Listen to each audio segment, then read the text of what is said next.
cosa che hai addosso e con te l'hanno verutessi. Halo semuanya, perkenalkan nama saya Luis Matthew. Hari ini saya akan menganalisa saham Bank BRI untuk tanggal 2 Juni sampai tanggal 6 Juni ke depannya. Yang pertama, analisa mikronya terlebih dahulu. Analisa mikro sendiri adalah di mana di dalam perusahaan itu sendiri. Sekarang BRI kan sudah mencatat laba bersih penurunan tapi ya guys ya. Bulan April ini menurun 12,57% dari MOM-nya dari tahun April 2024 lalu.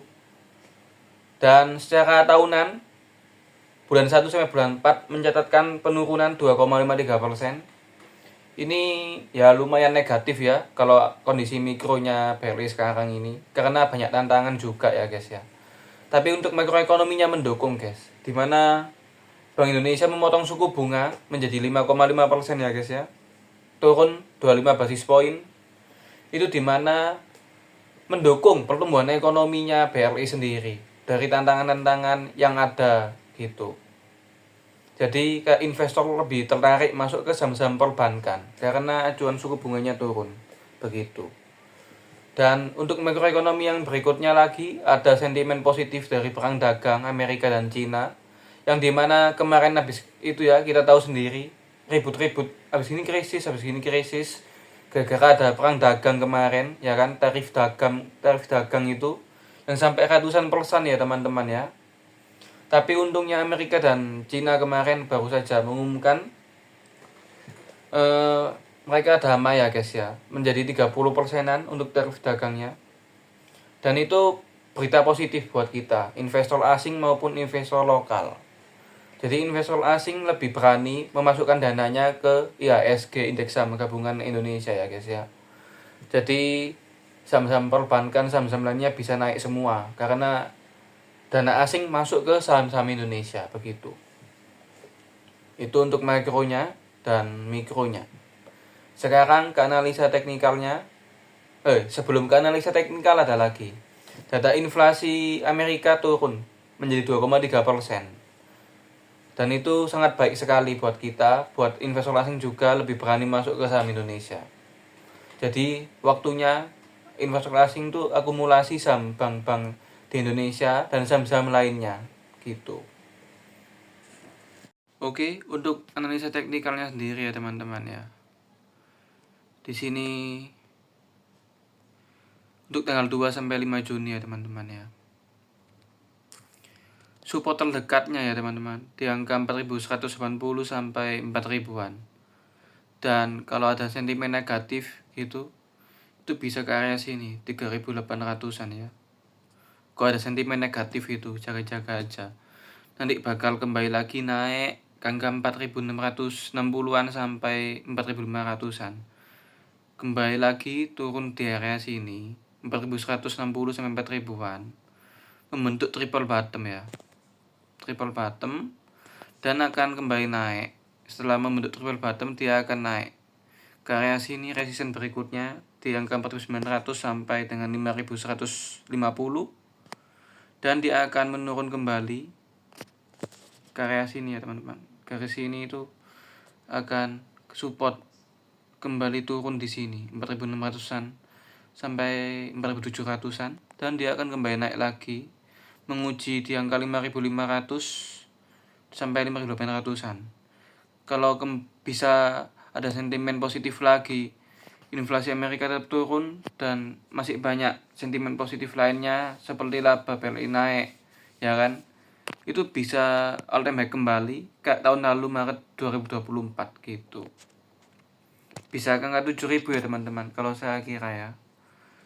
Kalau untuk jangka waktu panjang emang Bank BRI bagus, apalagi kalau disahamkan ada dividen dan capital gain. Jadi kita bisa, kalau saham turun kita bisa hold aja teman-teman. Semakin harga turun, semakin dividennya besar teman-teman. Kayak gitu kalau di saham ya teman-teman. Itu namanya fundamental teman-teman. Oke, untuk teknikalnya seperti itu aja ya teman-teman. Kita lanjut ke fundamentalnya terlebih dahulu. Oke, dadah. Oke, sekarang ke fundamentalnya ya guys ya teman-teman. Untuk Bank BRI sendiri fundamentalnya kita lihat dari price to earning ratio-nya terlebih dahulu. Masih 11,15, dimana itu sangat bagus sekali. masih di bawah 15 ya teman-teman, masih bagus fundamentalnya. Dan untuk PBV-nya sendiri, price book to value-nya sendiri itu masih bagus, di mana di angka 4450 ini sekarang, hari ini tanggal 28 Mei itu masih di 2,24, di mana sangat masih under value sekali price book value-nya ya guys ya. Di mana kata-kata 5 tahun terakhir tuh price book to value-nya itu menyentuh 2,53 kata-katanya, dan paling tinggi itu di 3,23. Di mana masih ada potensi BLI masih bisa bullish trend teman-teman. Dan teknikalnya tadi juga sudah saya jelaskan, itu membentuk bullish trend ya teman-teman, sudah under value banget. Tapi tergantung juga makroekonomi, sentimen-sentimennya juga itu dapat mengaruhi pergerakan pasar di saham Indonesia teman-teman, terutama investor asing. Karena investor asing terutama Amerika Serikat yang mempunyai 60% dari semua pasar modal dari Indonesia, Jepang, Hang Seng, SP 500, semua yang mempengaruhi adalah Amerika Serikat teman-teman, karena mereka yang memiliki modal paling banyak gitu anggapannya, dan yang paling banyak lah main di pasar modal gitu. Oke, begitu. Oke, sekarang ya menurut saya BLI masih bagus, masih layak dibeli, tapi kalau bisa pakai money management yang sangat strateginya ya teman-teman, manajemennya dilatih lah, anggapannya jangan all in gitu di satu harga. Kalian bisa nyoba average down dengan beberapa harga di bawah. Jadi kayak misalnya BLI sekarang kan 4450, supportnya di 4200 sampai 4000 tadi kan. Nah itu kalian bisa masuk di harga segitu dengan bertahap, nanti support berikutnya beli lagi gitu. Resisten dikit, kalau sudah profit jual gitu aja. Tapi kalau belum profit ya kalian hold aja, nggak apa-apa. Karena saya yakin BLI ini sangat bagus buat investasi jangka panjang juga ya teman-teman. Meskipun sekarang masih profitnya masih tertekan ya, karena faktor-faktor yang lainnya makroekonominya nggak baik-baik saja tadi sebelumnya, dan barusan membaik karena ada sentimen positif itu tersebut dari perang dagang, terus Bank Indonesia potong suku bunga, inflasi Amerika menurun bulan April jadi 2,3%, kayak gitu kan. Itu kan barusan rilis ya teman-teman, jadi masih belum berpengaruh di mikroekonominya Bank BRI sendiri, perusahaan Bank BRI sendiri.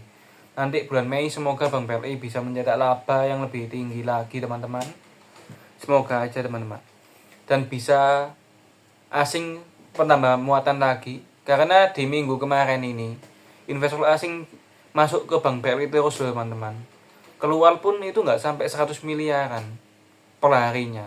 Sekali masuk itu pernah 1,2 triliun kemarin paling banyak, terus 900 miliar, dan hari ini 600 miliar net buy paling tinggi di Bank BRI, kayak gitu. Akumulasi asing tinggi, terus fundamental bagus, teknikal bagus, masih under value, PBV-nya, PER-nya masih bagus, ya kan? Ada sentimen positif yang barusan, inflasi Amerika turun, suku bunga Bank Indonesia turun, meskipun The Fed masih nahan suku bunga ya teman-teman. Semoga bulan depan The Fed turun suku bunga juga, supaya nilai tukar rupiah kita juga stabil ya, gitu. Oke, begitu saja dari saya. Salam cuan, terima kasih teman-teman semua. Jangan lupa subscribe, like, komen, dan share. Bye-bye.